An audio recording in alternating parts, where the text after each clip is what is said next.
opportunity to be in your house. We thank you for another time to hear your word and to be blessed of you. In the name of Jesus. Amen. Please don't sit. Let's read 1 Kings chapter 21. I'll end at verse 29.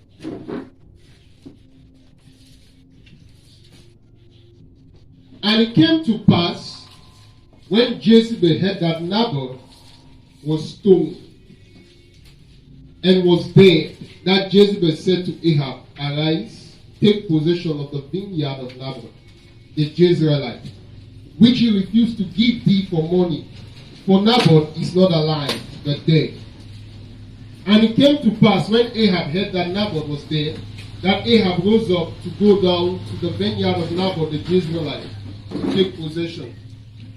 Hallelujah. Amen. And the word of the Lord came to Elijah the Tishbite, saying, Arise, go down to meet Ahab, king of Israel, which is in Samaria. Behold, he is in the vineyard of Naboth, whither he is gone down to possess it. And thou shalt speak unto him, saying, Thus saith the Lord, Hast thou killed and also taken possession? And thou shalt speak unto him, saying, Thus saith the Lord, In the place where doth leak the blood of Naboth, shall doth leak thy blood, even thine. And Ahab said to Elijah, Hast thou found me, O mine enemy? And he answered, I have found thee, because thou hast sold thyself to work evil in the sight of the Lord. Behold, I will bring evil upon thee, and I will take away thy posterity. And we cut off from Ahab him that pissed against the wall, and him that is shut up and left in Israel. And we make thy house like the house of Jeroboam the son of Nebat, and like the house of Baasha the son of Ahijah, for the provocation wherewith thou hast provoked me to anger and made Israel to sin.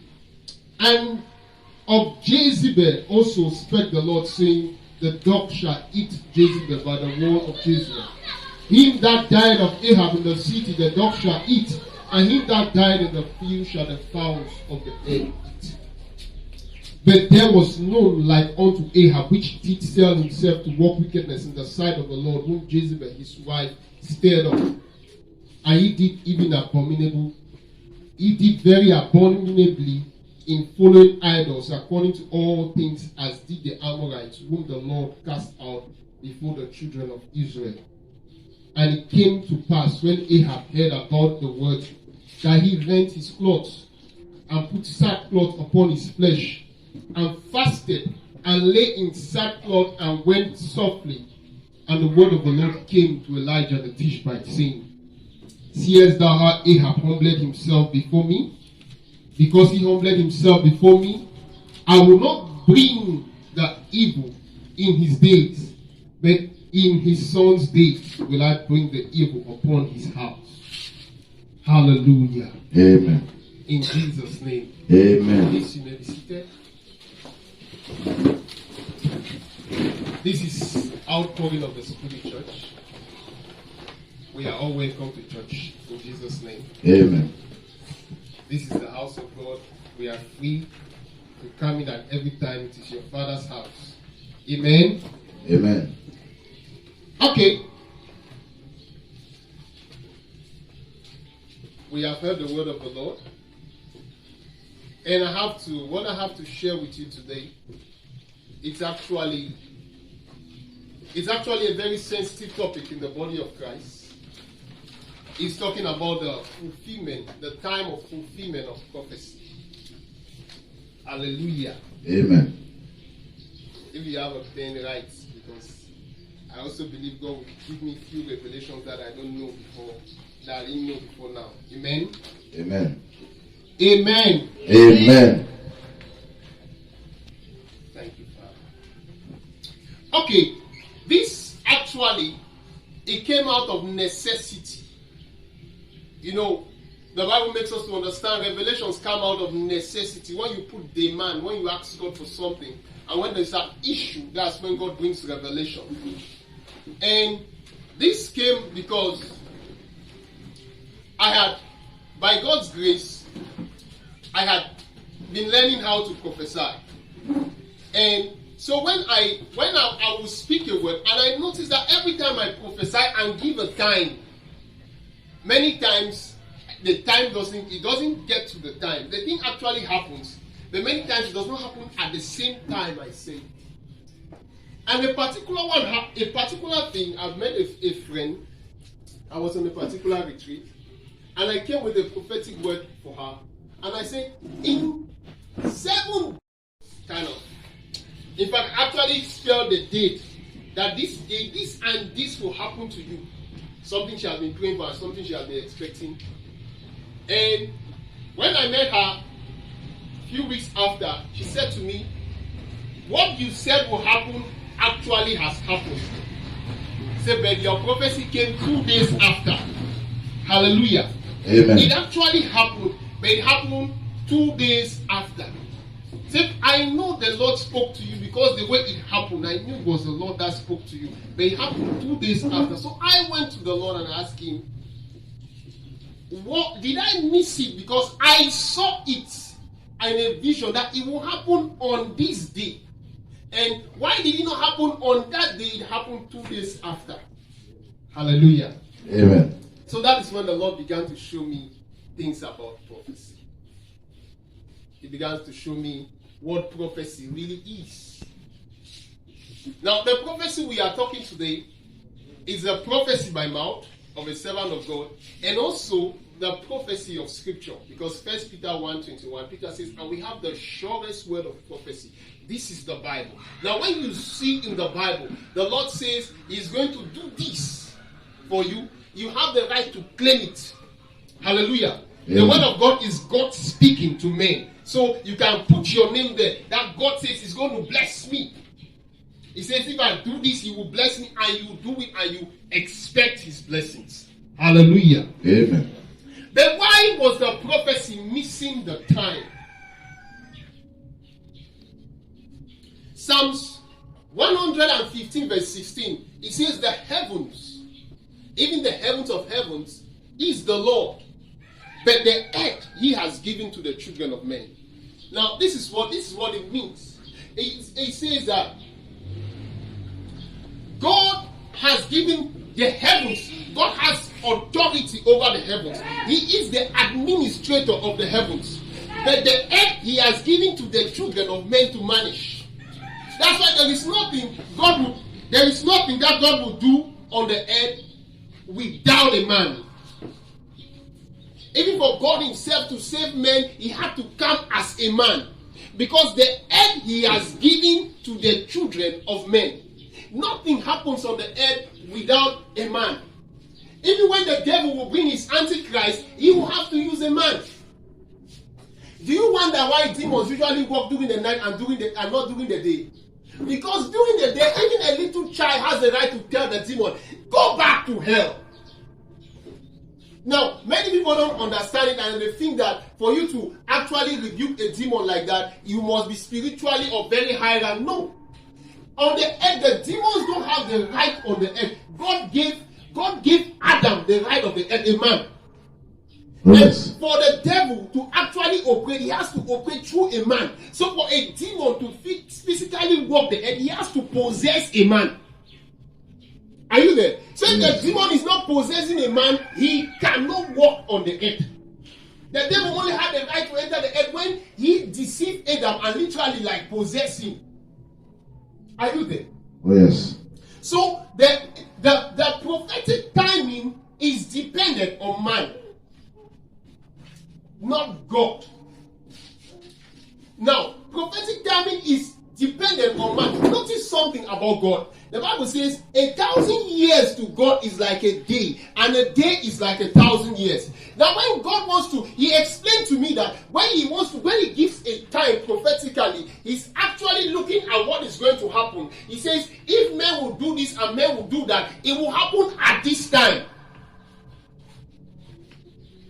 And, for those who believe in complete, absolute predestination, a message like this may sound somehow, but I have proofs in the Scripture.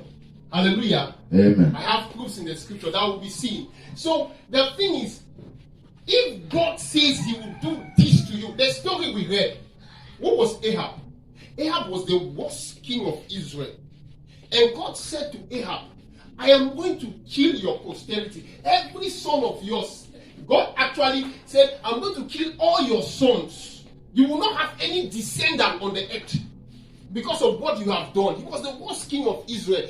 And then Ahab, now you know, Ahab went and humbled himself. If you know the records of Elijah, Elijah is a prophet. When he says it, it happens.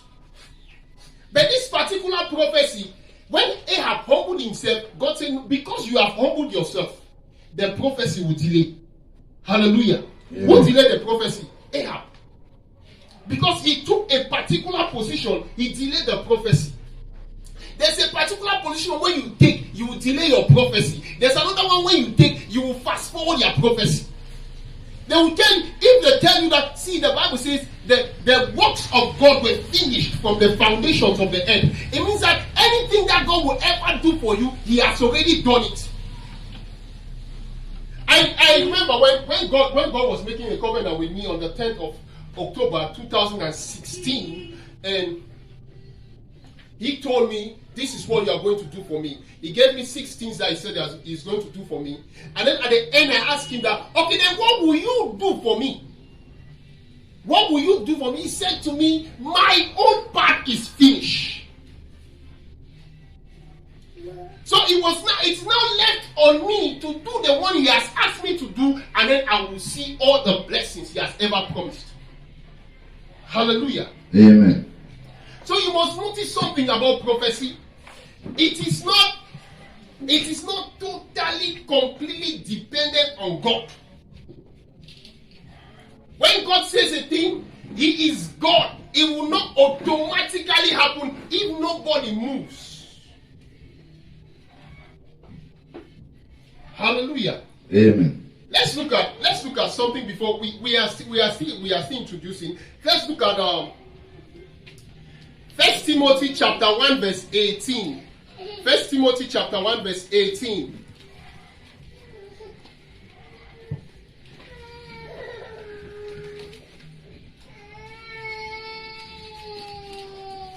First Timothy chapter 1 verse 18 says, this charge I commit unto thee, son Timothy, according to the prophecies which went before on thee, thou by them mightest war a good warfare.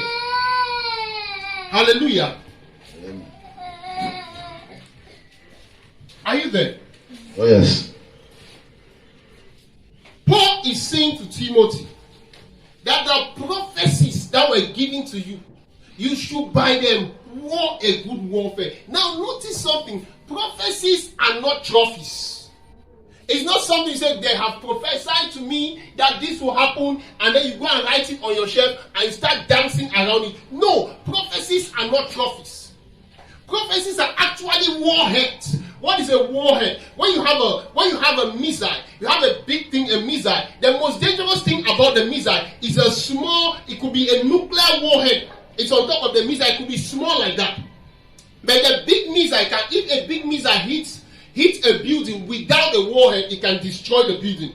But with a nuclear warhead, when that same missile hits even that building, it will destroy the city.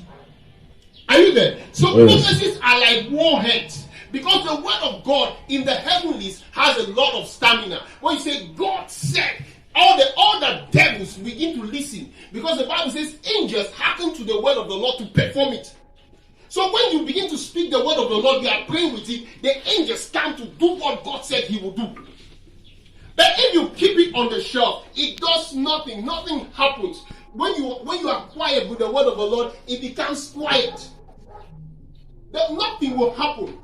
Even God, when God filled in his mind, he saw the earth and saw everything. The Bible said nothing happened until God said, let there be light. And when the word of the Lord went forward, there was light. So the same way the prophecies in the scriptures that you think they are, or you believe they are your own, or the direct prophecies given to you, you have to use them to war a warfare. Your prophecies should be like your arrowheads in your prayer point. God, you said you will do this. Hallelujah. Amen. Are you there? Oh yes. Okay, now let me give you a little bit of understanding again. This issue is actually very controversial in the body of Christ. I'm coming. Now, for instance, if you get to eschatology, in eschatology, there's a group of persons that believe that the Antichrist will come, or rather the rapture will come before the Great Tribulation. The tribulation is when the saints will be persecuted, and then Jesus will come to rapture them.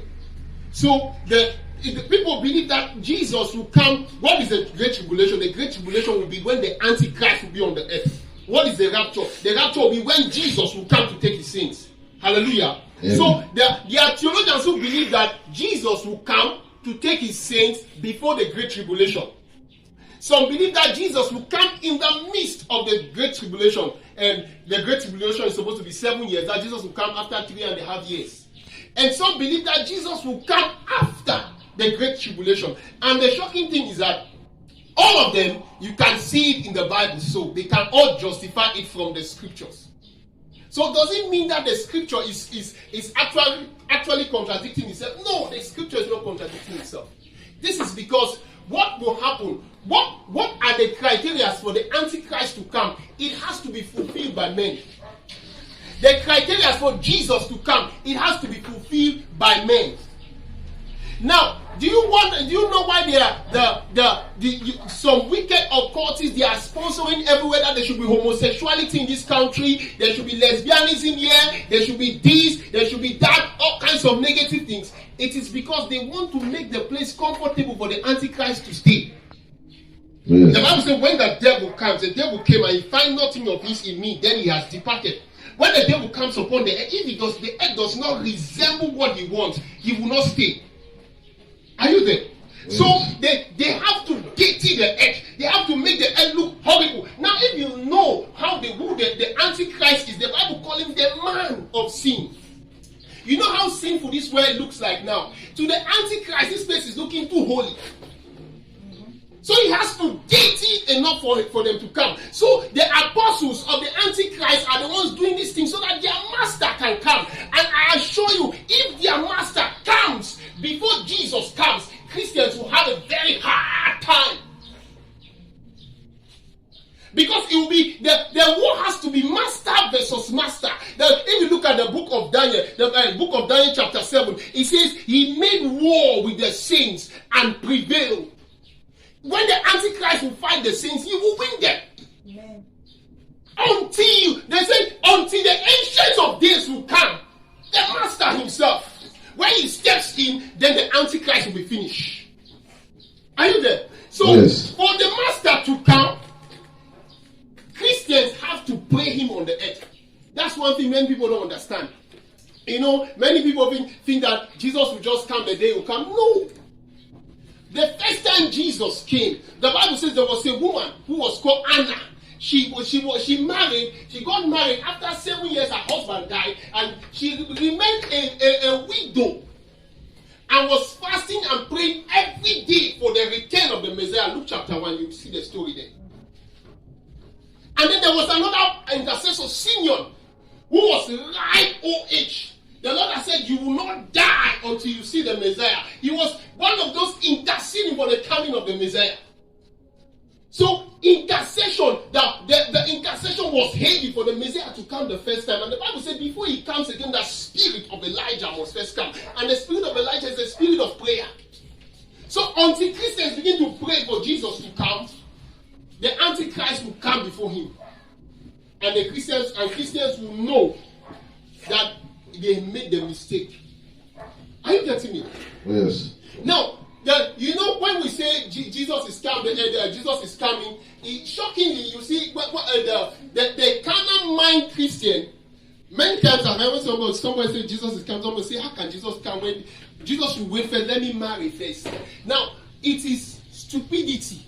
Somebody say Jesus will wait first, let me first of all have my own money and have my own children. You are out of your mind. These two things are not comparable. John chapter 3 verse 2 says, it does not yet appear what we shall be, but we know that we shall be like him when he appears. When Jesus comes, you will be like him. It is not compared to any everything. So when we say Jesus should wait so that we enjoy everything, we will be entering into the zone of the Antichrist, which is dangerous. That's not our portion in Jesus' name. Amen. Hallelujah. Amen. So we are still explaining something about the time of the fulfillment of prophecies, both collective and personal prophecies. Now let's go to Genesis chapter 15, verse 13. Somebody open Genesis 15, 13, and another person open Exodus 12, verse 40. So that we begin to justify what we are saying. Let it not be that we are saying our own things. Genesis 15.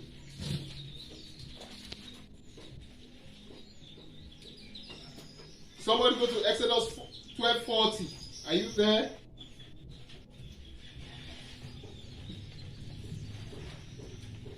This is God talking to Abraham. The Bible says, and he said unto Abraham, know of a surety that thy seed shall be a stranger in a land that is not theirs, and shall serve them, and they shall afflict them 400 years. How many 100 years? 400 years. Let's not go for the reason. We'll get the reason will be another lecture altogether. Genesis chapter 12, verse 40. Exodus 12:40. Okay, I'm there now, and I read for you. Now the sojourning of the children of Israel who dwell in Egypt was 430 years.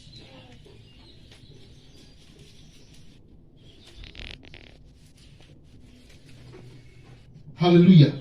But I thought God said 400 years. God said they will suffer in that place. They will suffer there. They will not be well treated. For how many years? 400 years. But how many years did they suffer? 430 years. So what happened? Was God wrong? He can never be wrong. I want to show you something about it. That you must understand that the time of fulfillment can never be an error of God, but an error of man. Because God does not make any error. He said how many years? 400 years. And let me tell you something. When it was 390 years, Moses was of the age 40 years. Anyway, according to the laws of Israel, he has to be at least 30 years before he can undertake that task. So he was actually born 20 years ahead of the time. So God was early. Are you there? Oh yes. And now why did God not use somebody else but only Moses? Now Moses was specially created for the task. And the Bible says, amongst all men on the earth, he was the meekest. So there was no man that had that kind of heart of Moses. There was no man on the earth that had that kind of heart of Moses. It was a selfless heart. Completely selfless. A leader that is not interested in his prosperity, but is interested completely in the well-being of his people. Who even told God that, God, you can kill me for the sake of these people. Hallelujah. Amen. So God was early. And when it was 390 years, Moses, the zeal in him to deliver the people caused him to go to start a ministry without the anointing for the ministry. He went and killed an Egyptian. He knew he was supposed to kill Egyptians to deliver the people, but he was not anointed. He was not trained for the task at that time. So when he went 10 years before the time, what happened? He killed an Egyptian. But as bad as it was, God will forgive him. That was the tax. He will definitely kill more Egyptians than that. But who saw Moses? It was still the same Israelites who were supposed to be delivered. Who said, do you want to kill us as we kill? Because when he killed the Egyptian, no Egyptian saw it. It was the Israelites who saw that Moses killed an Egyptian. And they are the ones that went and started saying it around. And then the same Moses, their deliverer, Stephen giving his account in Acts chapter 7, said they did not know that he was the man that God had sent to deliver them. They neglected him. And they caused him to go into exile. And if you read the other accounts of Moses in exile, Moses was not willing to come back. God has been struggling to talk to Moses all means, and Moses was not willing to come back. That is why God had to come himself in as a pillar of fire in the burning bush. He caused the whole bush where Moses was walking, everything was set on fire. It was not just one tree like you see in the movies of Moses and one tree. No, it was a burning bush. Everywhere was fire. Moses knew that. Now in the desert, when you are in the walking in the bush, and then fire starts like that, you look at it, you know that you are a dead man. Because in few times, when the desert wind will blow the fire amongst all the grass around, and then you'll be in the midst of it and burn and die. So Moses knew that his end had come. And then when he saw something, there was something about the fire. It was not destroying the grass. Then he had to come closer to where the fire was burning. And then he said, I am the God of your fathers. Hallelujah. Amen. So he came and God succeeded now. And after 430 years before he delivered them. Whose error was it? Man, not God. So your prophecy can be delayed by you and not God.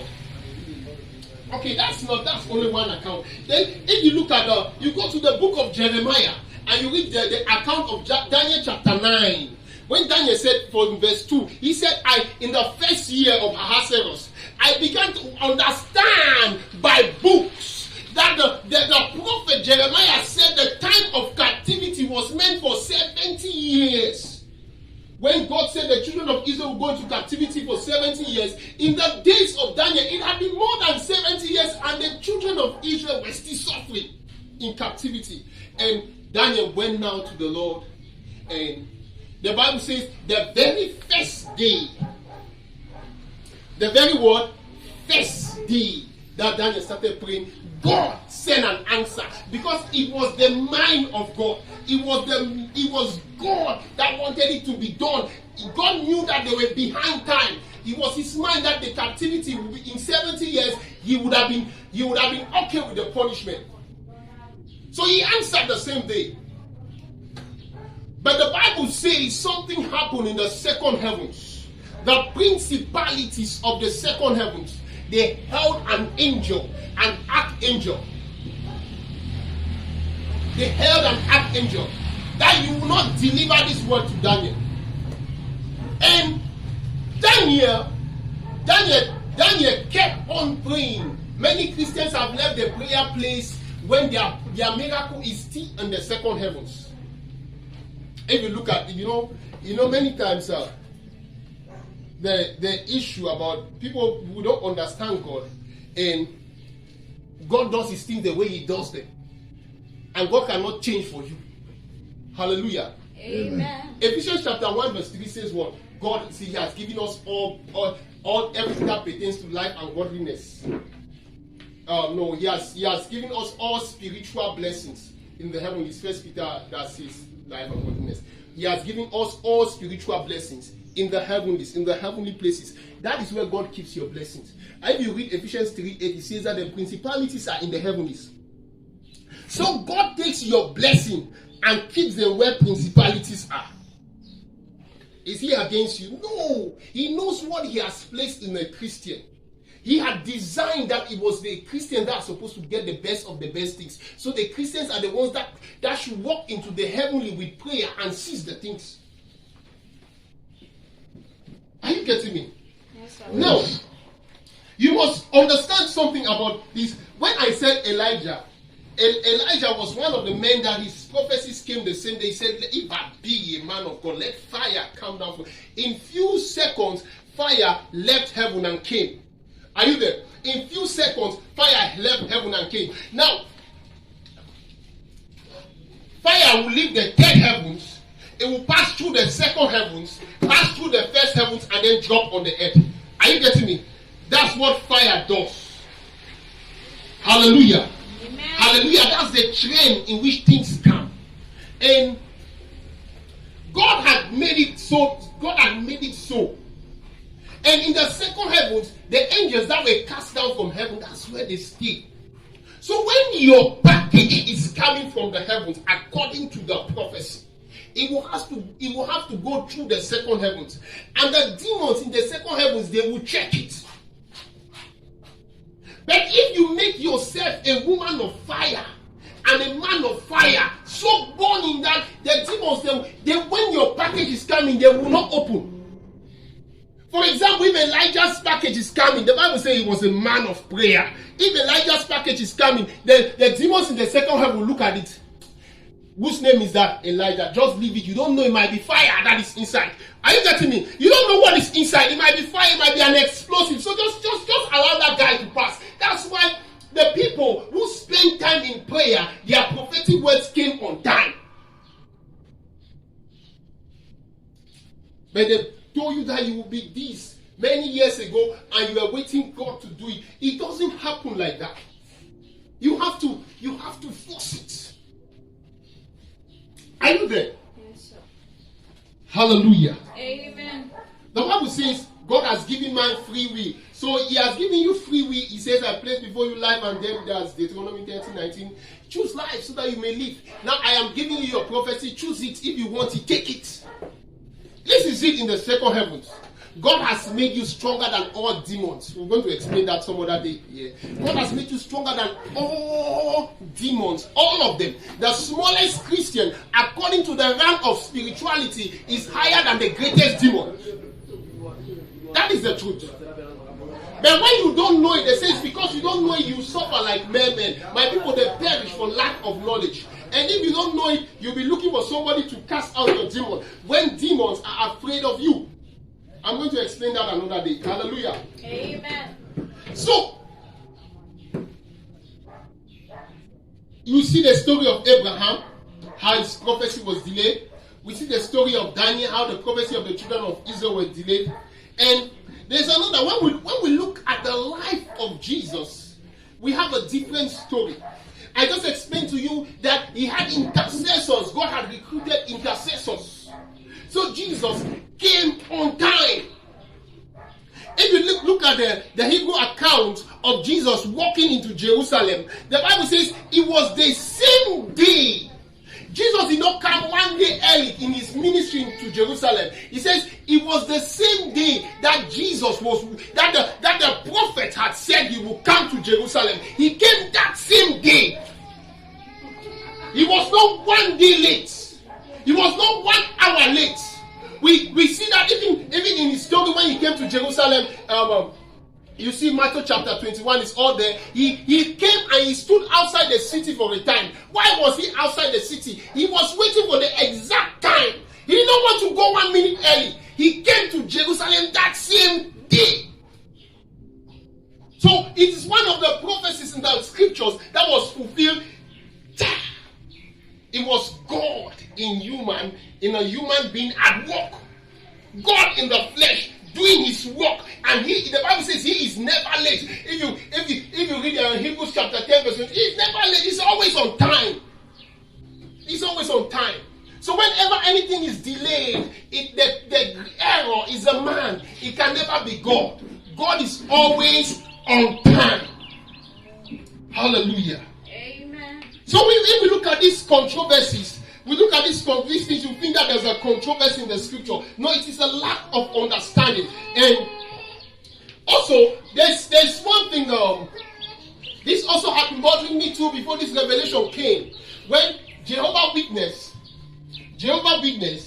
they say that we know that according to the scriptures, that when the Catholics are celebrating Good Friday, they put it on a Friday. And Jesus, that on a Friday, and then it's a Friday, Saturday, and Sunday. And when they look at the prophecy of, I think that should be Matthew 12 verse 40, it says, as Jonas was, that's Jesus himself talking, that as Jonas was in the belly of the fish for 3 nights, Son of Man will also be in the heart of the earth for 3 nights and 3 days. But if you Jesus died on Friday afternoon and resurrected Sunday by 6 a.m., that is not 3 nights and 3 days. And if you take the account of Jehovah's Witness, that is correct, that Jesus died on Thursday, it will still not amount up to 72 hours. Hallelujah. But the prophecy was that Jesus was supposed to be in the grave for 72 hours. Now, what was he to do in the grave for 72 hours? The Bible says that Jesus was to go look for the keys of heaven and hell. He was going to wrestle the keys that the devil stole from Adam. Are you getting me? He was to take the keys that devil stole from Adam. And the Bible says, when Jesus, if you read the account of Colossians, say he made principality, he made an open show of the devil. When Jesus was entering into hell, when he died and he descended into hell, the Bible says when the devil saw him, they ran. He was supposed to fight with them for 72 hours. Then when they ran, he collected the key and there was no need to stay in the grave. So at the end of the day, he stayed in the grave instead of 72 hours, he stayed in the grave for 36 hours. So that is one of the prophecies that happened before the time. He fulfilled the prophecy before the time. So there was no need to stay in the grave anymore. The devil has been defeated. The keys, the gates of hell has been taken from him. The devil is no longer the landlord of hell. He's a tenant. Because the landlord has the keys. Hallelujah. Amen. So we see these things. It is clearly written in the scriptures that your prophecy depends on you. Your prophecy is a warhead. It's not a trophy. Play with it. Take your prophecies and put them to that God, you said this to me. You can never lie and you will not lie to me. And if there is a reason why you are not entering into your prophetic blessings, ask God, what is my wrong? I know you can never be wrong. It is only me that can be wrong. So God, what am I not doing right? And God will talk to you. Hallelujah. Amen. And God will show you the way out. God will show you. So you must understand these things. Don't take your prophecies and put them under your pillows to sleep. You will not achieve anything by them. Are you getting something? Are you getting something? Hallelujah. Amen. We must understand. What are the things that can hinder prophecy? Is that you must know that it can never be God. Are you getting me? You must know that word. It can never be God. The things that can slow down your prophecies can never be God. God's word comes to pass when he says it and when men cooperate. Because he will do nothing on the earth, according to Amos 3 verse 7, without his servants, the prophets. God will do nothing without his servant, the prophet. He's not talking, that verse of the scripture is not only saying about the man of God or so. No. You must know that you are the first prophet over your destiny. Yes. If you say that I don't want this good thing to happen to my life, there is nothing that another prophet will do to make it happen. If I pray for you and you say you don't want it, God cannot put it on you. Because you have a free will. If you say God don't bless me, God cannot force you with blessings. It is scriptural. Hallelujah. Amen. You are the first prophet over your destiny. If you say, devil, leave my house, and you are serious and you stay on it, the devil cannot stay. Many times when somebody says devil leave, and then he prays and prays and prays, and the devil is still standing there, he stops and starts crying. You are making an error. The devil might, many times devils actually leave a place, but their symptoms are still there. And when it's like it has not gone, when you say it has not gone, in the realm of the spirit, according to Genesis chapter 2 verse 19, when the power of tongue was given to Adam to name anything, as you said, it has not gone, he immediately comes back. You actually by that word give him the right to come and stay, because you said he has not gone. So he has to obey you. He has not gone. So they have said that's why in the teachings of faith, there are certain things you pray and you still see the symptoms. You say it has gone. And the devil must obey you. The devil must what? Obey you. According to Psalms chapter 82 verse 6, the Lord has given us power over the works of his hands. And the demons are one of them. So whatever we say to them, they have to obey. If only we will not doubt ourselves. James says you should not be talking with two sides of your mouth. You should not be believing and living in unbelief at the same time. Say, can sweet water and bitter water come out of the same source? So when you say one thing, stay on it, and you will see the result in Jesus' name. Amen. Okay, so the reasons why prophecy can be delayed. The first one is that it can never be God. The second is disobedience. Why your prophecies can be delayed. Say, if you are willing and obedient, you will eat the good of the land. If you are willing and obedient, that should be Job chapter 36 verse 18. If you are willing and obedient, you will eat the good of the land. If you are not obedient, if you are not willing, there is nothing God can do. There is nothing God can do. And the third one, it's really broad. It's failure to conform to his will. Now, what is his will? His will is talking about conforming to his will is living a Christian lifestyle. As a Christian, you should know that a Christian should spend time with God. You will pray with God. The more you spend time with God, the more of his presence you wrap around you, the more dangerous you are before the devils, the Bible says the earth obeys him, the heavens and the earth, they obeys him. When Jesus came on his baptism, said, "This is my beloved son, in whom I'm well pleased." When he came down from the transfiguration, "This is my beloved son, in whom I'm well pleased, hear ye him." God was talking to the heavens, he was talking to the earth, and he was talking to the underworld, that hear ye him. Now, when God has approved him because of his right living, anything he said was meant to come to pass. Because angels, they hearken to perform the word of God. When Jesus said, I was studying I was doing little exegesis and meditating on the word. Then I came to the place where a man came to Jesus at Capernaum and said, "My servant is sick," and so on. He's in very far distance. And Jesus said, "What? Let him be." He said, "Let the person be healed." I was like, okay, but Jesus had not gone to the cross. What happened? While he was standing there, the Bible says, when the man reached home, they say that same hour when Jesus spoke to him, that's when the child began to heal.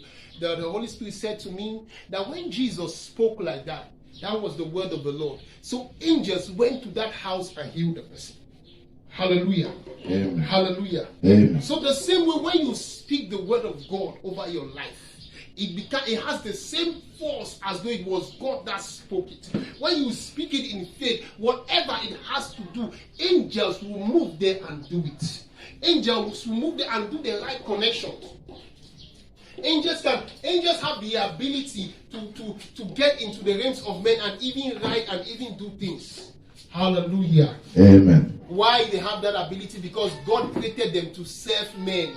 So as servants of men, they can contact men. Amen. Amen. So you must understand these things. These are the things that can hinder your prophecy.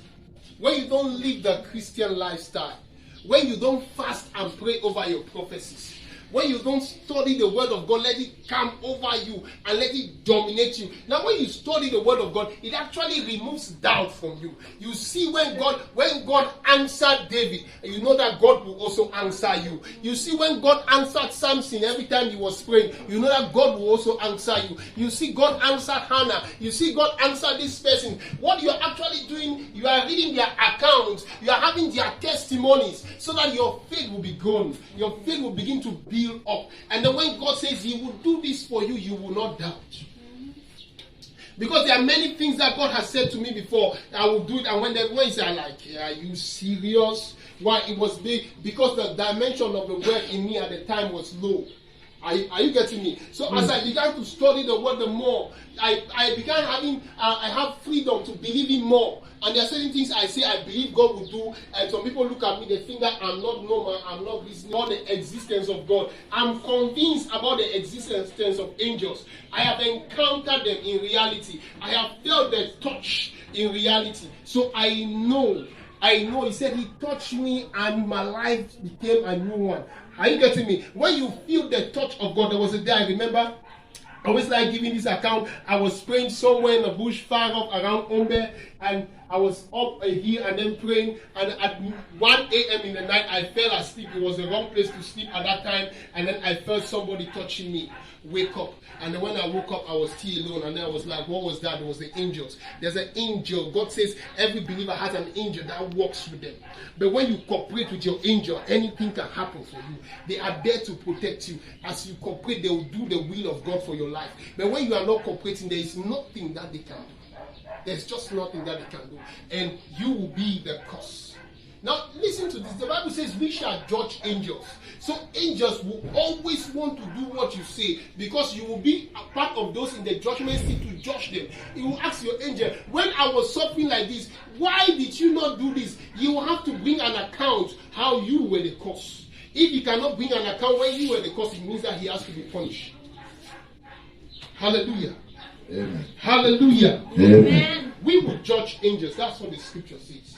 So they are our servants. And these things are spiritual realities. When you come to understand it, you will know. In wrapping up, I want us to look at one other thing. I want us to look at the prophecy of Elijah at 1 Kings 19. We all know the story. That's one of the most popular stories in the Bible, when Elijah had said that there will be no rain for 3.5 years according to his word. Now he was saying, according to my word, but indeed it was the word of the Lord. Amen. He had made the word of the Lord his. Hallelujah. Amen. And there was no rain, as he said. And when now it was 3.5 years, Elijah knew that the time of God's anger to bring drought has ended. Then he came now, and Obadiah saw him, and he said to Obadiah, go and tell Ahab. And Obadiah said, no, don't do that to me. Me, I'm a good man. I protect prophets. How can you send me to Ahab? We know that before I come back, the Spirit of the Lord will pick you and take you to another place, because they knew that there was no way they could send. Elijah was not far from Israel, but they searched for him for 3.5 years and could not find him, because God was hiding him. So they believed God was just taking him from one place to another. Hallelujah. Amen. So when Elijah came, he said they should bring the contest between the prophets of Baal and himself. And then he had the contest, and then he called down fire, and then he said they should kill all the prophets of Baal and the prophets of the grove. 850 people died that day in the hands of Elijah. Hallelujah.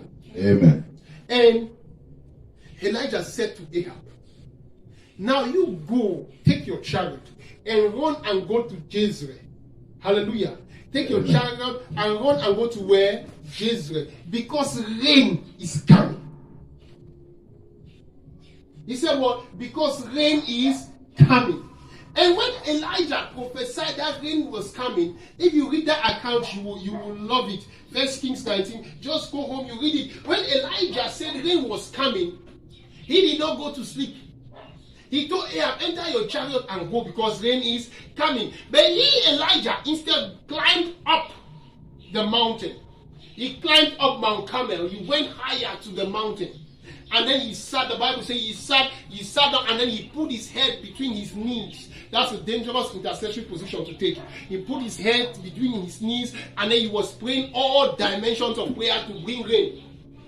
I thought you were the one that prayed for rain to close, for rain to stop. Now it's time for rain. Open the heavens. Now he couldn't just open the heavens, because when he prayed until the first time, he sent his servant to go and see whether there's any sign of rain. The servant came and said, no sir, there is no sign of rain. The sky is clear. He went back into prayer. You know, Christians easily give up these days. Elijah went back into prayer. He prayed again and prayed again and prayed again. And then he sent his servant again. The servant went and looked and said, no sir, the whole sky, blue, clear sky. No sign of rain. Elijah was like, what is this? He went again and he prayed, as the account in 1 Kings 19. He prayed until The 6th time, the servant came and said, no rain. And when Elijah prayed the 7th time, 7 is the number of completion. When the cloud was filled, then he sent the servant the 7th time. You know what the servant said? He came and said what? He said, I have seen a cloud that is like a man's hand. Are you getting me? The servant had to really look clearly, to look at the whole sky. Then you see something like my hand. Small dark cloud like my hand. That was all the servant saw. He said, I've seen a small dark cloud like my hand. Elijah said, don't worry. Then it's done. Hallelujah. Amen. Now, the little, you must understand that when God starts a thing, he finishes it. If God has brought that small cloud, if God has shown that small breakthrough in your life, it means that God is going to finish it. Yes. Hallelujah. Amen. And he came down and told Ahab, run, because rain is coming. Now imagine the sky is blue and there's one small, you see my hand, cloud like my small hand like this, and somebody is telling you, you are seeing sun everywhere, but small light cloud. I say, what? Run, rain is coming. Ahab was not the believing type, so he was slowly moving with his chariot. And the Bible says Elijah yielded himself. He picked up his skirt, joined it together, and then he ran faster than the chariot of Ahab. Now, because Elijah himself believed his prophecy, that's why he was running from the rain when there was no dark cloud. It was only one small cloud. But before he get there, the rain actually met Ahab. Because Ahab saw somebody coming with high speed and passing their chariot. I said, what is that? I said, that's Elijah. Hallelujah. Amen. Hallelujah. Amen. So you must understand that when you have the prophecy, even when you declare the prophecy, you should not go to sleep. Don't go to sleep with your prophecy, otherwise the prophecies will sleep. That is not your portion in the name of Jesus. Amen. Now you must see it. It's written everywhere.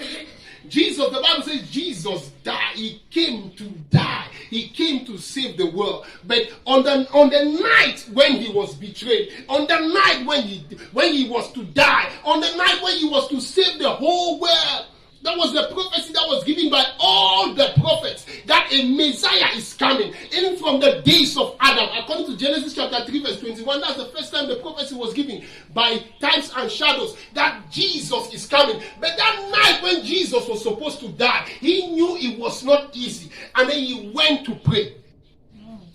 He went to pray. The Bible says in Luke that when he prayed the highest dimensions of prayer so that his blood vessels mixed with water.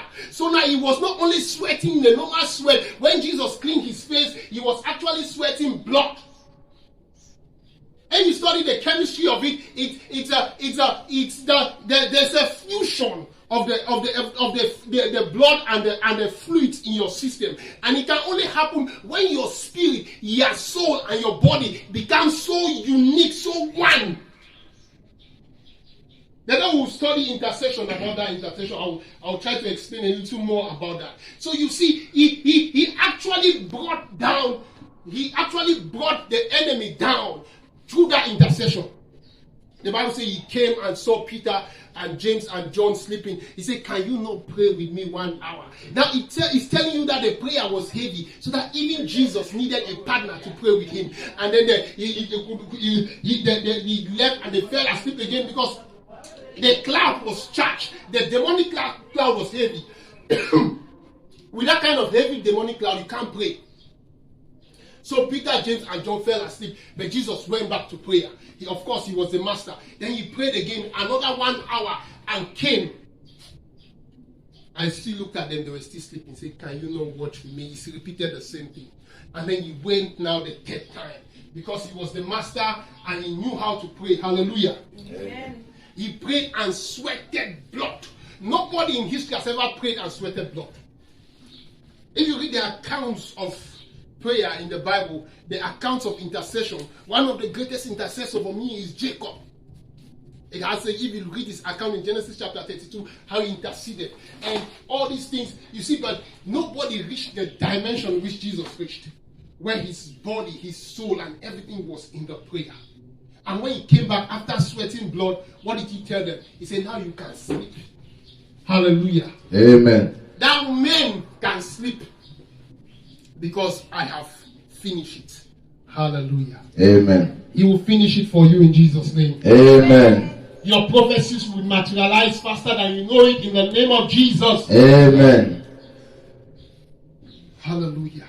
Amen. Just rise up and begin to thank the Lord. Just begin to thank the Lord. Father, we thank thee, we worship thee, we magnify your holy name, O Lord. We thank you for your grace, we thank you for your mercy, we thank you for your word, O Lord. While I was praying, while I was coming to share this with you, the Lord said to me, after we hear this, He's going to impact us with favor. Hallelujah. Favor means that it's not by your strength anymore, it is by His grace. Amen. So I want you to pray and begin to enter into that favor, a favor where your prophecies will happen faster than you think, that will happen faster than you know it. Hallelujah.